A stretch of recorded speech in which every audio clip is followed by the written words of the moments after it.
Portugal.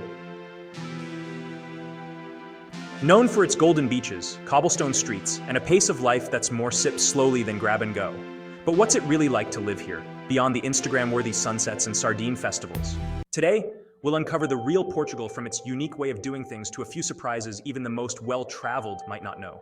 If you're thinking you know Portuguese culture because you've tried a pastel de nata, think again. There's so much more going on under the surface. If you think your Sunday family dinners run long, in Portugal, they might just flow into Monday. It's not uncommon for 3 generations to sit around a table, leisurely eating through the entire afternoon. And if you don't have a few hours to spare for a meal, well, you might need to adjust.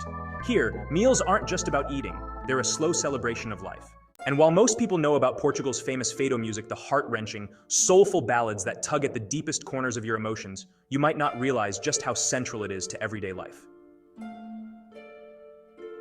Imagine this, you're enjoying a quiet dinner, and suddenly someone stands up and starts singing about lost love and heartache. In Portugal, it's totally normal. Emotional outbursts are almost an art form here. Then there are the festivals. You might have heard of Lisbon's Santo Antonio Festival, where the streets overflow with sardines and dancing. But what you may not know is that every tiny village, no matter how remote, has its own version of these celebrations. You could be walking through the countryside, and next thing you know, you're swept into a centuries-old tradition that involves parading livestock down the street and a feast that seems like it'll never end. It's these little touches that make Portugal feel like you've stepped into another world, one that moves at a slower but more meaningful pace. Living in Portugal is full of small surprises that most people never experience unless they live here. First off, the cafe culture is almost a religion. And by cafe, I mean sitting down for hours with a single espresso, discussing everything from football to philosophy. You'll notice something fascinating. The tiny bica, their version of espresso, is enough fuel to power a long, relaxed conversation. It's not about grabbing a cup to go, it's about the ritual of staying put, and don't even think about rushing through it. Another feature you'll soon discover is how deeply connected the Portuguese are to their past. You could be walking down a Lisbon street, admiring a 500-year-old building, and right next to it will be a bustling modern cafe. It's this seamless blend of old and new that's a hallmark of life here. Want to live somewhere that feels both historic and fresh at the same time? Portugal's got you covered. Speaking of blending the old with the new, don't be surprised when you are invited to a neighbor's home for dinner and leave not only full, but carrying a plate of leftovers and possibly a bottle of their homemade wine. The Portuguese have perfected the art of hospitality, but with the kind of understated charm that feels more like a privilege than a chore. They're not showing off, they just really want you to enjoy yourself. Yes, Portugal is known for its beaches, but there's so much more to explore beyond the golden sands of the Algarve. For starters, the Azores, if you haven't heard of these islands, they're like Portugal's secret treasure chest. Far removed from the mainland, they boast lush green mountains, volcanic landscapes, and natural hot springs. Imagine a place where you can hike into a crater, swim in geothermal pools, and picnic on the edge of a cliff overlooking the Atlantic all in one day. The mainland also has its fair share of wonders. The Douro Valley isn't just about wine, although let's be honest, it's hard to talk about the region without mentioning its world-famous vineyards. But this UNESCO World Heritage Site is also one of the most breathtaking landscapes in Europe, with terraced hills that seem to stretch forever. You can take a boat down the Douro River, surrounded by nothing but green and gold, and feel like you've discovered a hidden paradise. Just try not to spill your wine while taking in the view. And while the cliffs of Cabo da Roca, the westernmost point in Europe, might be a bit touristy, they're still worth the visit. Standing there, facing the endless Atlantic Ocean, you get a real sense of Portugal's adventurous spirit.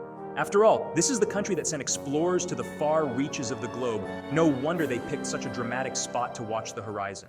Buying property in Lisbon, Porto, or the Algarve is still affordable compared to other Western European countries. But prices are climbing, so the sooner you dive in, the better. In Lisbon, expect to pay between 3,500 and 6,000 euros per square meter for a city center apartment. But venture outside the capital and you'll find prices dropping significantly. Smaller cities and rural areas offer incredible value. You could get a whole house in the countryside for the price of a 1-bedroom flat in Paris or London. Renting, particularly in Lisbon and Porto, has gotten pricier in recent years due to the influx of expats and digital nomads. But it's still manageable. You're looking at around 800 to 1,200 euros for a 1-bedroom in Lisbon city center, and far less if you head to Coimbra or Braga. In the Algarve, prices are a bit more seasonal. What's affordable in the winter can skyrocket in summer as vacationers flock to the coast. Public transportation is another perk. In Lisbon, a monthly pass for the metro, buses, and trams costs just 40 euros.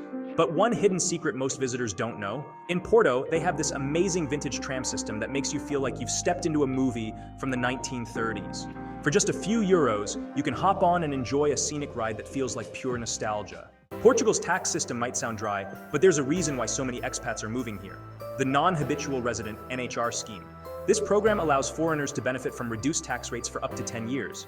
And for retirees, foreign pensions are taxed at a flat rate of just 10%.